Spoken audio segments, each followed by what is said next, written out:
Bismillah ar-Rahman ar-Rahim. Eid Mubarak Saïd. Bonne fête. Eid al-Fitr est cette fête qui marque la rupture du jeûne du mois de Ramadan. Après un mois de jeûne et de veillée spirituelle, il vient la récompense.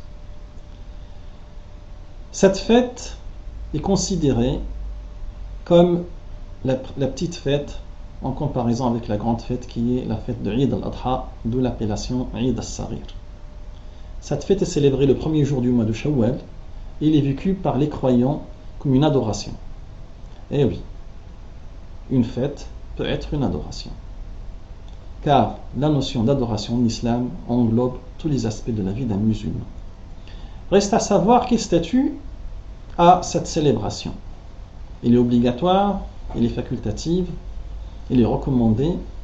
Les deux grands imams Shafi'i et Malik la considèrent comme étant une sunna recommandée, ce qui est en cohérence avec l'esprit de la récompense et de la fête. La prière, Salat al-Eid, a lieu au début de la matinée. Le temps légal s'étale du lever du soleil à l'heure où le soleil est au zénith, c'est-à-dire 1 heure avant la prière de Dhuhr. Il est préférable que tous les musulmans de la ville effectuent cette prière dans un seul et même endroit. Toutes les mosquées, normalement, devraient fermer, permettant de rassembler le plus de monde dans un seul et même lieu. C'est là une manifestation de l'unité et de la fraternité musulmane. C'est un moment pour oublier les petites querelles, pour oublier les divergences entre telle et telle tendance, pour se retrouver dans un même lieu, unis par les liens de la fraternité musulmane et célébrer la fête ensemble. La sunna, la tradition prophétique, tradition musulmane, veut que le musulman se prépare à cette célébration avant de se rendre à la prière.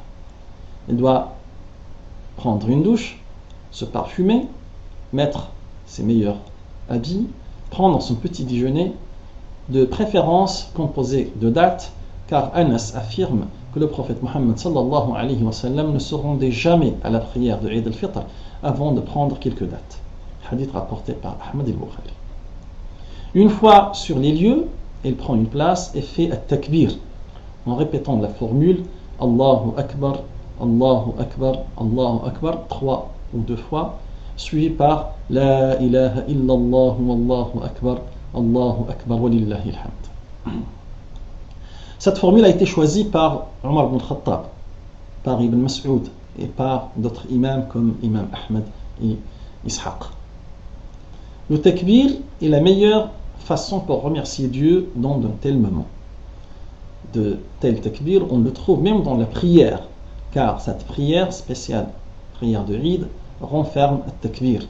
Et l'imam, après, dans la première rak'at, il fait 7 takbir, et dans la deuxième, il fait 5 takbir, conformément au hadith qui a été rapporté par Ahmed et Ibn Majah. L'Eid est l'occasion pour promouvoir l'unité et la fraternité musulmane.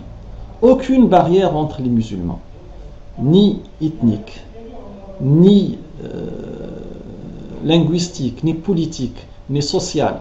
L'amour entre les musulmans fait fondre toutes ces barrières et abolit toutes ces différences pour se retrouver unis par les liens de l'amitié et de la fraternité musulmane. Et aussi, c'est la meilleure occasion pour rencontrer d'autres musulmans et faire de nouvelles connaissances. Eid al-Fitr reste la fête du partage.